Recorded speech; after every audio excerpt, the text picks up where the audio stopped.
प्रश्न ये उठता है कि मुक्ति का क्या अर्थ है। मुक्ति का अर्थ अगर आम भाषा में देखा जाए तो जन्म मृत्यु से छुटकारा प्राप्त करना, इस भौतिक जगत में हमें बार बार आना ना पड़े, बार बार जन्मना ना पड़े, बार बार मरना ना पड़े, और इस भौतिक जगत के कष्टों से छुटकारा प्राप्त कर लेना, भगवान जैसा ऐश्वर्य प्राप्त करना, भगवान जैसा रूप प्राप्त करना, ये आम भाषा की मुक्ति यही है। मुक्ति का यही अर्थ है।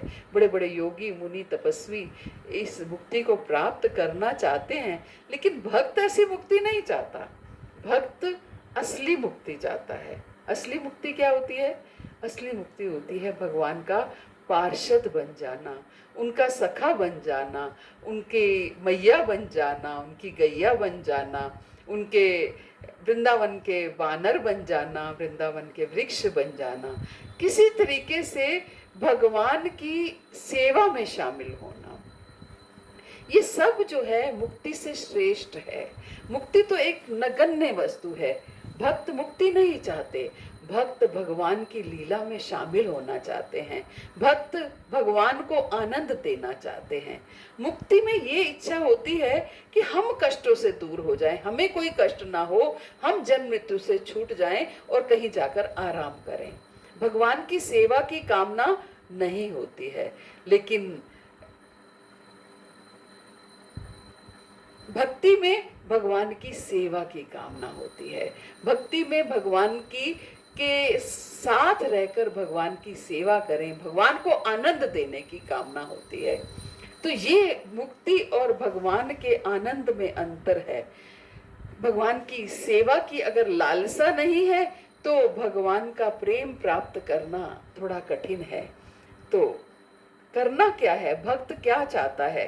भक्त भगवान की सेवा करना चाहता है। भगवान की सेवा की लालसा है तो गोलोक प्राप्त हो सकता है। तो भक्त लोग मुक्ति नहीं चाहते हैं। मुक्ति वो तो उनको एक अब उसका बाय प्रोडक्ट है। भगवान की सेवा करके जब गोलोक प्राप्त हो जाता है तो मुक्ति उसका बाय प्रोडक्ट है। मुक्ति तो अपने आप हो ही जाती है। वो भगवान की लीला में भगवान का परिकर बनना चाहता है, भगवान के साथ आदान प्रदान करना चाहता है, भगवान की लीला में शामिल होकर भगवान को आनंद देना चाहता है।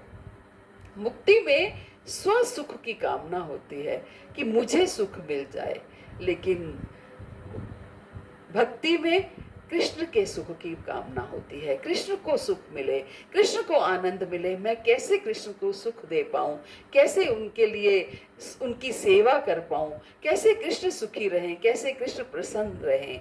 गोपियां जो थी, अगर कृष्ण को गाली सुनना अच्छा लगता था गोपियों के मुख से तो गोपियां गाली देती थी। अगर कृष्ण को उनके चरण रज से आराम मिलता था, जैसा कि उन्होंने एक बार नाटक भी किया कि मुझे भक्तों की चरण रज चाहिए, लेकिन कोई भक्त चरण रज देने को तैयार नहीं हुआ। यहाँ तक कि द्वारका की लक्ष्मियां, द्वारका की जो भगवान की रानियां थी, उन्होंने भी चरण रज देने से इनकार कर दिया। लेकिन गोपियों ने क्या बोला? ले जाओ, ले जाओ। क्यों?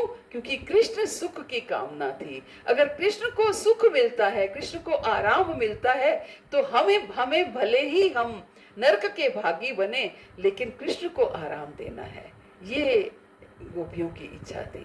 तो भक्त को हमेशा यही इच्छा होती है कि हमें कुछ भी हो जाए, हम कहीं भी रहें, नरक में रहें, स्वर्ग में रहें, भौतिक जगत में रहें, गोलोक धाम में रहें, कहीं भी रहें, लेकिन कृष्ण की सेवा कर सकें, कृष्ण को आराम दें, कृष्ण को सुख दें।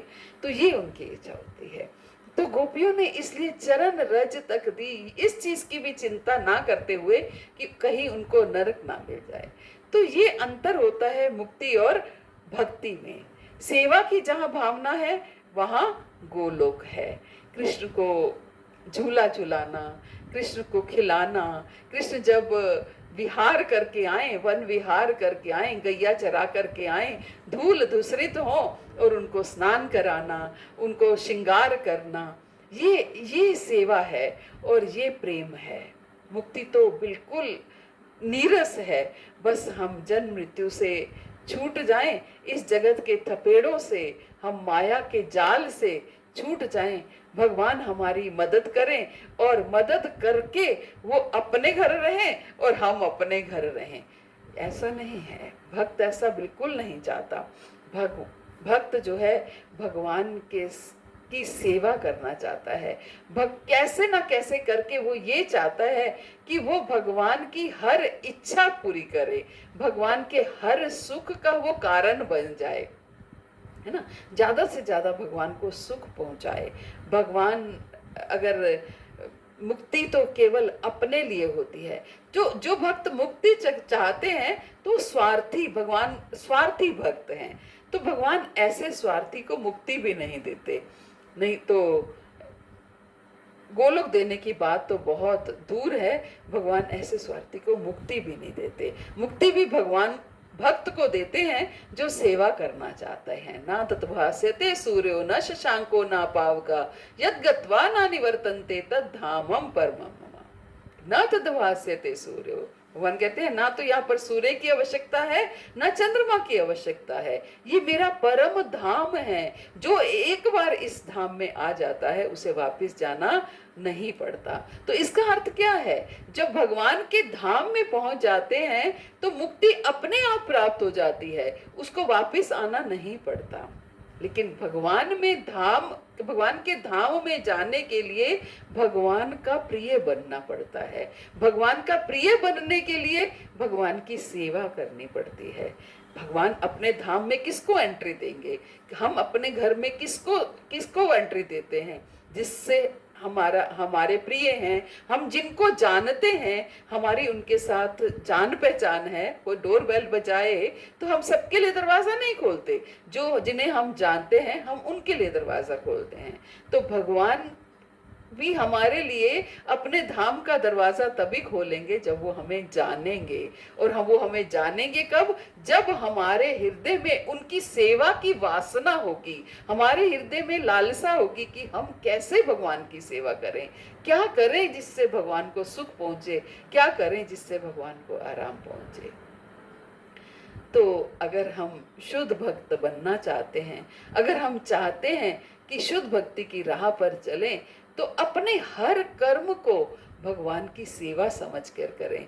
अपने हर कर्म में भगवान की सेवा को शामिल करें। सुबह उठने से लेकर रात को सोने तक जितने भी कर्म हैं वो सब कर्म हम भगवान के लिए कर सकते हैं। भगवान कहते हैं यत् करोषि यशनासी यजुरोषि ददासी यत् पश्यसि कौन्तेय यत् कुर्ष्व मत्पर्णम। तुम जो कुछ करते हो, जो कुछ खाते हो, जो सेवा करते हो, जो तपस्या करते हो, सब मेरे लिए करो। जो कुछ करते हो, जो कुछ खाते हो, जो दान देते हो, जो तपस्या करते हो, वो सब मेरे लिए करो।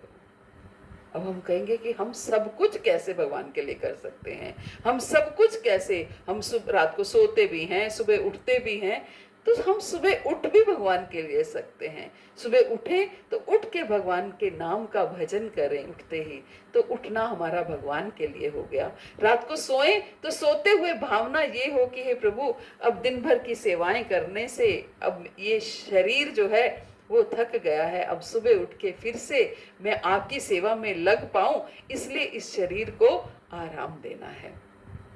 तो इस तरीके से हम जो भी कार्य करें, जो खाएं वो भगवान को अर्पित करके खाएं, जो दान दें उसके पीछे हमारा जो भावना ये ना हो कि हम किसी को दिखाने के लिए दान दें, हमारा नाम लिस्ट में आ जाए इसलिए हम दान दें केवल और केवल कृष्ण की प्रसन्नता के लिए, भगवान की प्रसन्नता के लिए। तो ये सब अगर हम अपने हर कर्म में भगवान की प्रसन्नता देखेंगे तो अवश्य भगवान प्रसन्न होंगे। हरे कृष्ण।